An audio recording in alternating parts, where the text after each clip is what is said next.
கொடுப்பதற்கும் அதிமுக தயாராகிவிட்டது. பெண்களே அதை எடுத்து செல்லுங்கள், எல்லா பெண்கள்ட்ட எடுத்துட்டு போங்க. ஆட்சி மாற்றம் தான் பெண்களுக்கு பாதுகாப்பை உருவாக்கும். ஒரு மேடையில் இருக்கிற பெண்ணை பார்த்து சாதியை குறித்து கேள்வி கேட்டவர்கள் திமுகவினர். நீ எஸ்சி தானமான்னு கேட்கிறாருங்க, கேட்கலாமா? கேட்கலாமா? அப்ப அவர்களுடைய அதிகார திமிர் அப்படிங்கிறது மமதையில இருக்காங்க. ஒரு மனு கொடுக்கிற போற பெண் தலையில அந்த மனுவாலே அடிக்கிறாருங்க அமைச்சர், திமுகவை சேர்ந்த அமைச்சர். இதையெல்லாம் பார்த்து சகித்து கொண்டு போனது போதும்.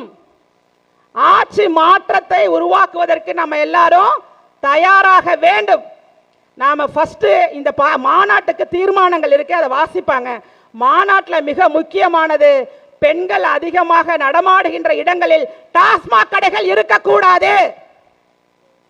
பஸ் ஸ்டாண்டு, வீடு, கோயில், இது மாதிரி எல்லா இடத்துலையுமே சரளமா டாஸ்மாக் கடையை திறந்து வச்சிருக்காங்க. நான் கூட இப்ப ஒரு போராட்டம் பண்ணேன் விருகம்பாக்கத்தில்.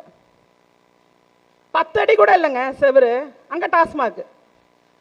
அப்ப இந்த ஆட்சியாளர்களுடைய நோக்கம் மக்களை ஏமாற்றி, பெண்களை ஏமாற்றி, பல்வேறு திட்டங்களை அறிவித்து, தேர்தல் வாக்குறுதியில் வெறும் 15% மட்டும் நிறைவேற்றி, மீதி எல்லாம் நிறைவேற்றாம, ஆனா மேடையை போட்டு அதற்கு நடிகர்களை வரவழைத்து விளம்பரங்களை தேடி ஒரு விளம்பர மாடல் ஆட்சி தான் இன்னைக்கு நடந்துட்டு இருக்கு.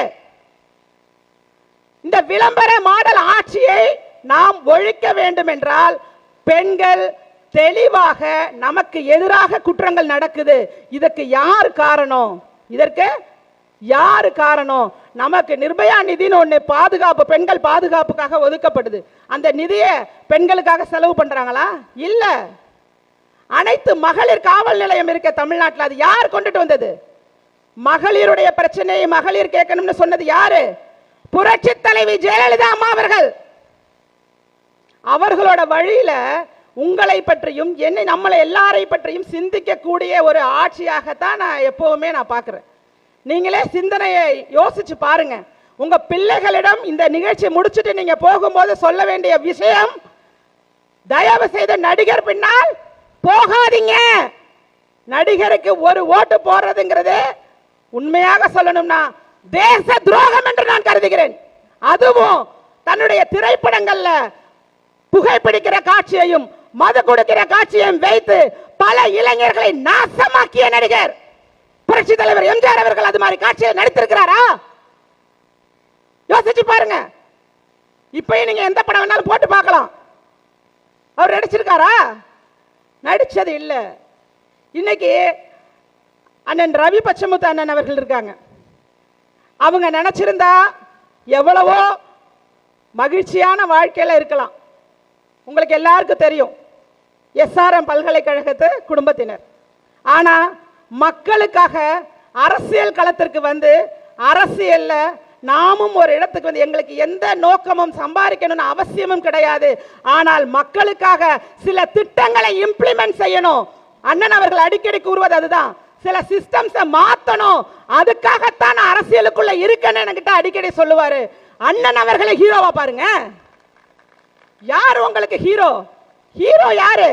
திரையில வரவங்களா ஹீரோ? தரையில இருக்கிறவங்க தாங்க ஹீரோ. ஐயா என்ஆர் தனபால் ஐயா இருக்காங்க. இங்கே இருந்து தென் மாவட்டத்துக்கும் சென்னைக்கும் 2 நாளைக்கு ஒரு தடவை கூட ஐயா போயிட்டு வந்துருவாங்க. தன்னுடைய பகுதி மக்கள் பிரச்சனைக்காக எந்தவித சமரசமும் இல்லாமல் மக்களுக்காக பாடுபடப்பட கூடியவர்களை நீங்க தலைவரா பாருங்க, ஹீரோவா பாருங்க. அவங்க தானம்மா ஹீரோ. அதை விட்டுட்டு விளம்பர மாடல் ஆட்சி செய்து கொண்டிருக்கிற திரு ஸ்டாலின் அவர்களும் வேண்டாம், திரைப்படத்திலிருந்து வந்திருக்கக்கூடிய திரு விஜய் அவர்களும் வேண்டாம்.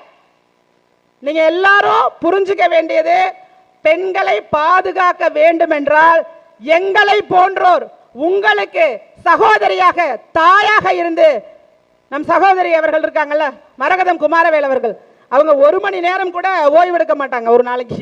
எனக்கு தெரிந்து அவங்க ஓடிக்கிட்டே இருப்பாங்க. முன்னாள் நாடாளுமன்ற உறுப்பினராகவும் இருந்திருக்காங்க. இப்போது சட்டமன்ற உறுப்பினரா இருக்காங்க. சிறிய வயதிலேயே ஒரு பெண்ணிற்கு இவ்வளவு பதவிகள் கிடைச்சிருக்குன்னா மக்களால் தேர்ந்தெடுக்கப்பட்டிருக்கிறார்கள் என்றால் அவர்கள் களத்தில் எப்படி இருந்திருப்பாங்க? இதைத்தான் நீங்க யோசிக்கணும். பெண்களை பற்றி நிறைய நீங்க யோசிச்சு பெண்கள் சிந்திச்சா நாட்டோட தலையெழுத்து மாறிடும். பெண்களோட ஓட்டு தான் அதிகம், உங்களுடைய வாக்குகள் தான் அதிகம். அதாவது ஆளுங்கட்சியாக இருக்கக்கூடிய திமுக என்ன நினைக்குது? 1000 ரூபாய் 2000 ரூபாய் ஓட்டுக்கு கொடுத்து பெண்கள் ஓட்டை வாங்கிடலாம் நினைக்கிறாங்க. உங்க ஓட்டை வாங்க முடியுமா? வாங்க முடியுமா? வாங்க முடியுமா? யோசிச்சு போடுவீங்களா?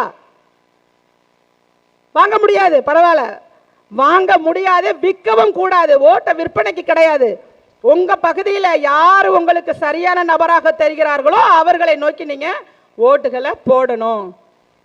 இன்னைக்கு குழந்தைகளுக்கு எதிரான குற்றங்கள் நடக்குதுல்ல, ஒரு நிமிஷம் உங்க கையில மெழுகுவர்த்தி இருக்குல்ல, கிட்டத்தட்ட 200 சொச்சம் பெண்கள் கடந்த 4 ஆண்டுகள்ல பாலியல் வன்கொடுமையால மரணிச்சிருக்காங்க. அந்த மெழுகுவர்த்தியை ஒரு நிமிஷம் எனக்காக ஏத்தி அவர்களுக்கு ஒரு அஞ்சலி செலுத்தலாம் நினைக்கிறேன். யார் கையில மெழுகுவர்த்தி இருக்கோ கொஞ்சம் ஏத்துங்க. அப்படியே மெழுகுவர்த்தி இருக்கா?